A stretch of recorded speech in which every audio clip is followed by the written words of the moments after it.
An ounce of prevention is worth a pound of cure. Doctors, nurses, your mother, they've been saying that for years. But now it's time that prosecutors, police officers, and judges say the same thing. Because it turns out that the social determinants of health, they're the same thing as the root causes of crime. Stated another way, when we lift up and treat those in need, we make all of us safer.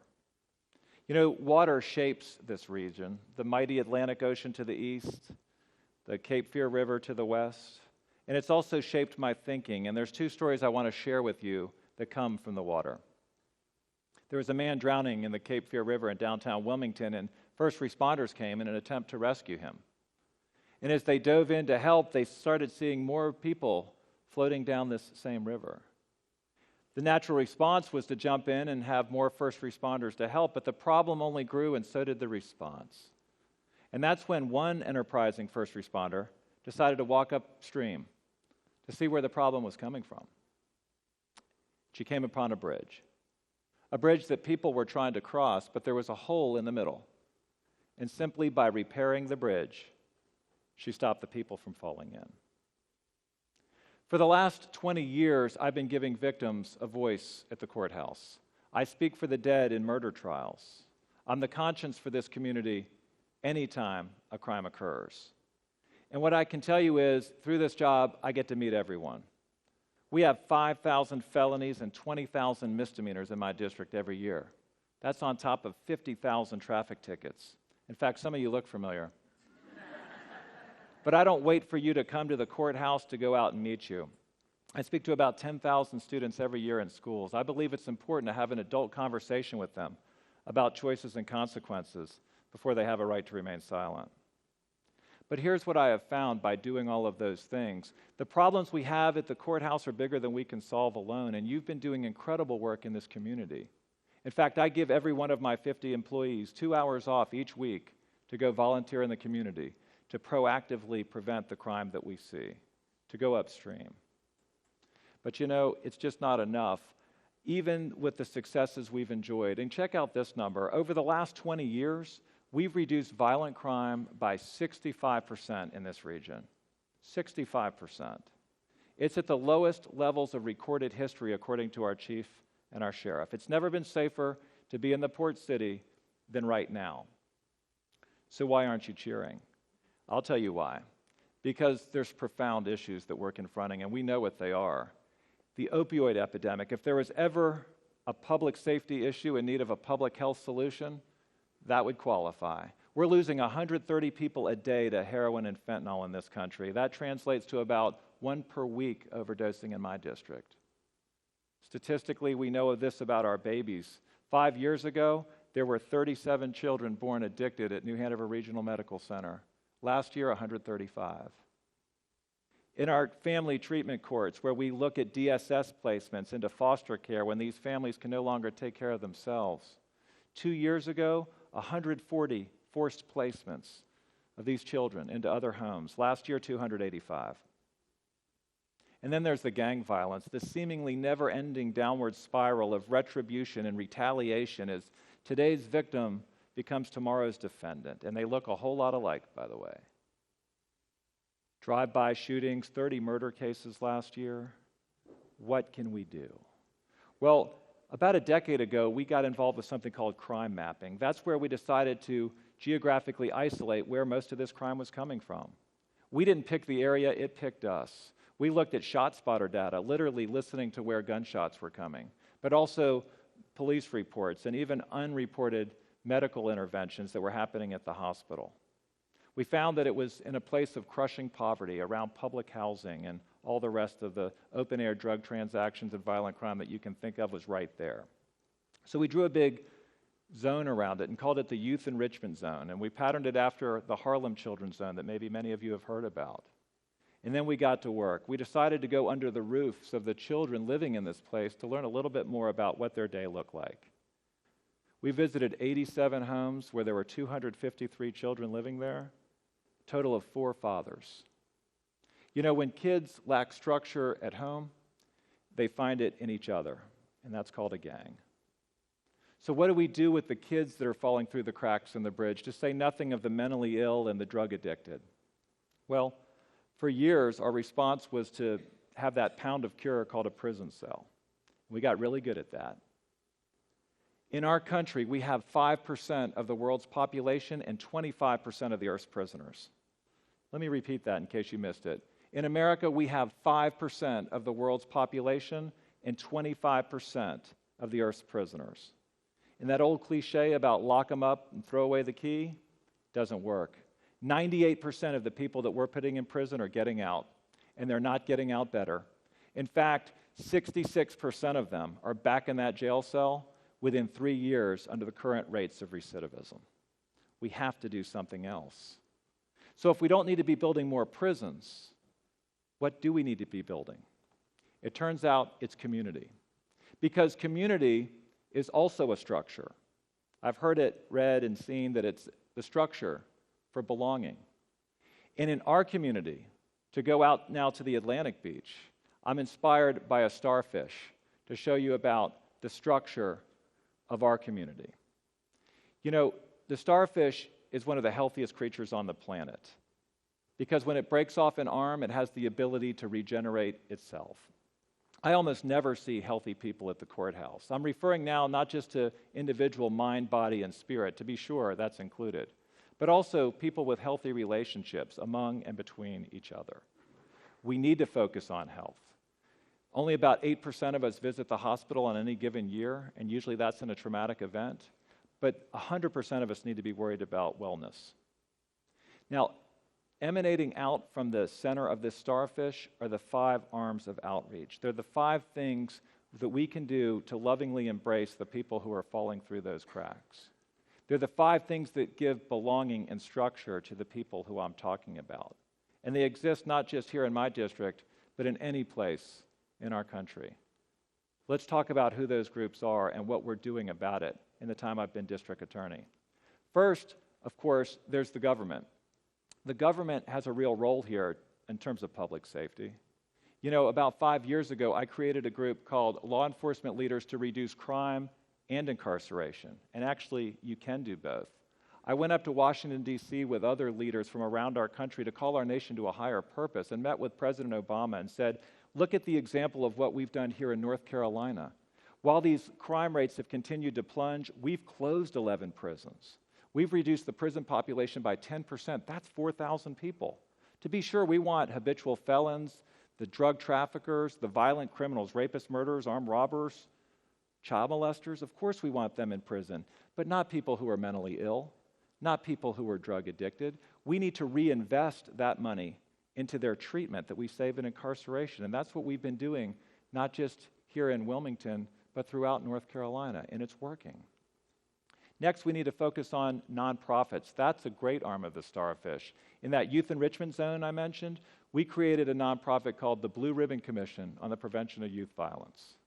In just 3 short years, we reduced violent crime by 28% by increasing graduation rates by that same number. That's an unbelievable statistic. And we did that organically among all of these nonprofits that were once in competition with each other. Where there were silos, suddenly there was synergy. Where there was conflict, now there was collaboration. And the whole community came together and said, these aren't black children or white children, they're God's children, and we need to do something better.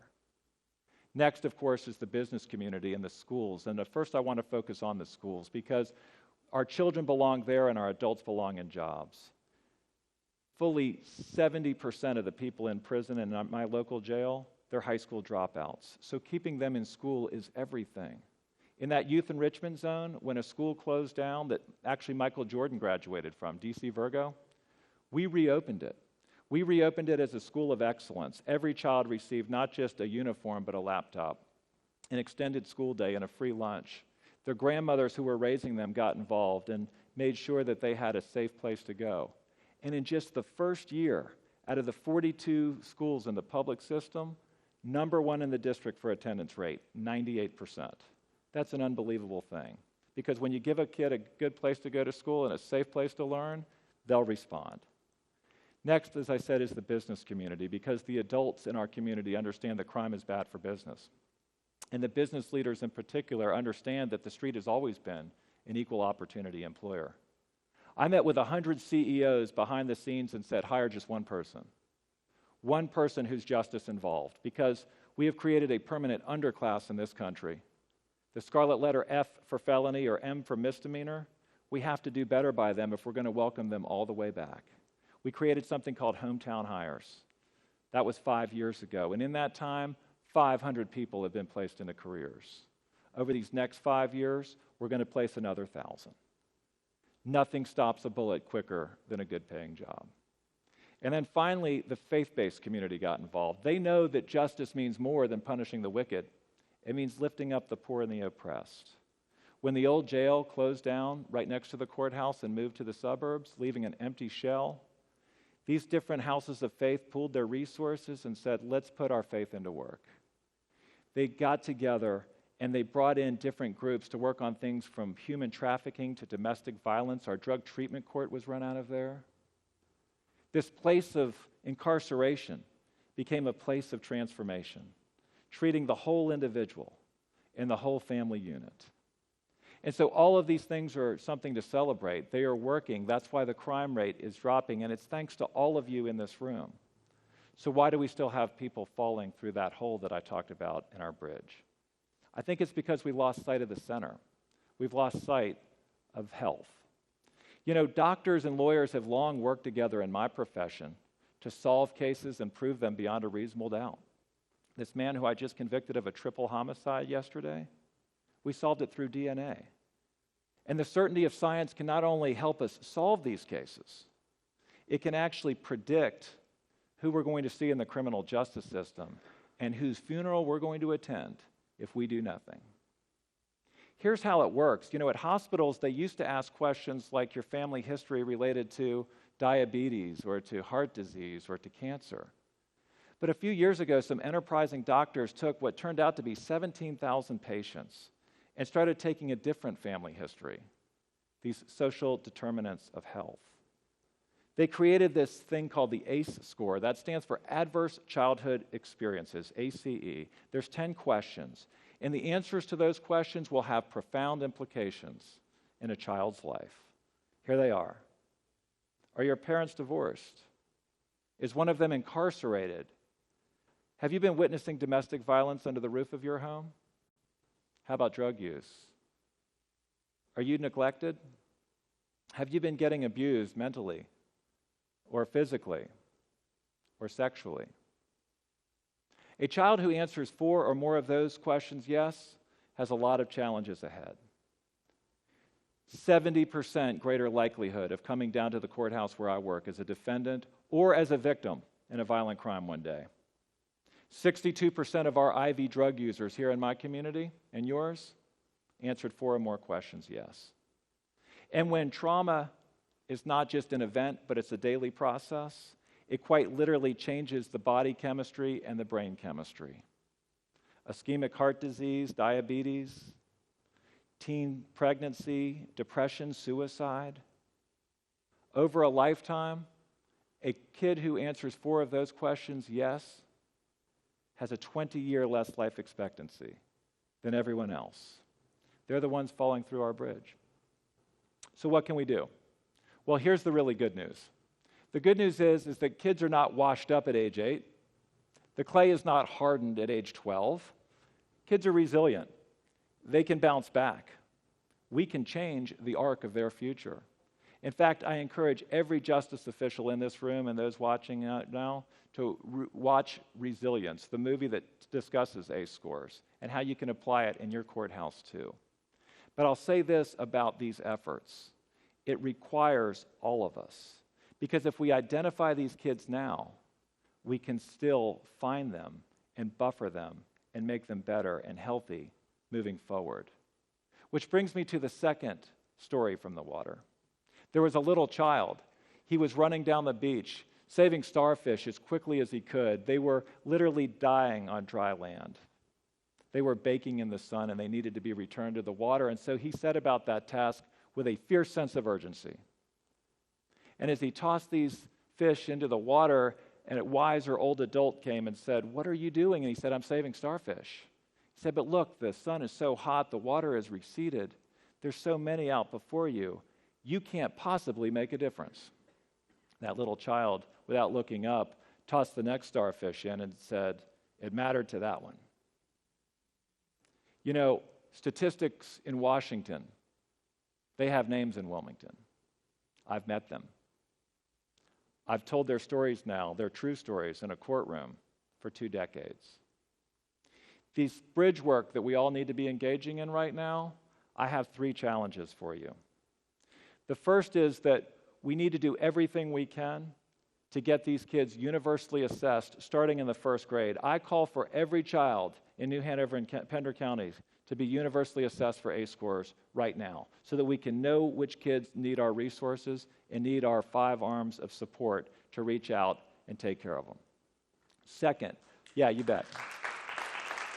Second, for the older adults that are falling through the cracks, we need to welcome them all the way back to society if they have a drug addiction or even if they've been incarcerated. You know, through justice reinvestment, we've saved $500 million over the last 7 years. But the idea is it actually needs to be reinvested back into treatment. And so I'm going to challenge our legislature to make good on the promise that they made to me when I was president of the Conference of District Attorneys and we were passing that law. And finally, I'll say this to all of you.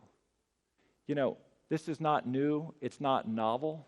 You don't need a prosecutor to prove it to you, and you don't need government to give it to you, because we hold these truths to be self-evident, that all of us are created equal, that we're endowed by our Creator with certain inalienable rights, and among them are life, liberty, and the pursuit of happiness.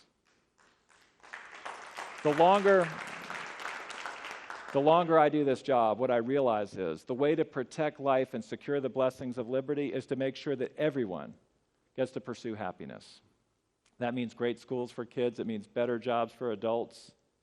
It means that we not only do justice but love mercy together. Now, the DNA of our country talks about walking this bridge arm in arm. And the things that divide us, whether they're rural versus metro, black versus white, young versus old, Republican versus Democrat, we need to all come together right now in the interests of our children. The bridge to a better tomorrow starts with leaving a place of sickness to a place of health, a place of danger to a place of safety. What's going to allow the kids who I see down at that courthouse to succeed are the same things that have caused many of you to succeed too. It's a healthy dose of tough love. These children who I see every day and will be into the future, they've seen the tough. Hey, Wilmington. Hey, Washington. Hey, world. It's time to show them the love. Thank you very much. Yeah.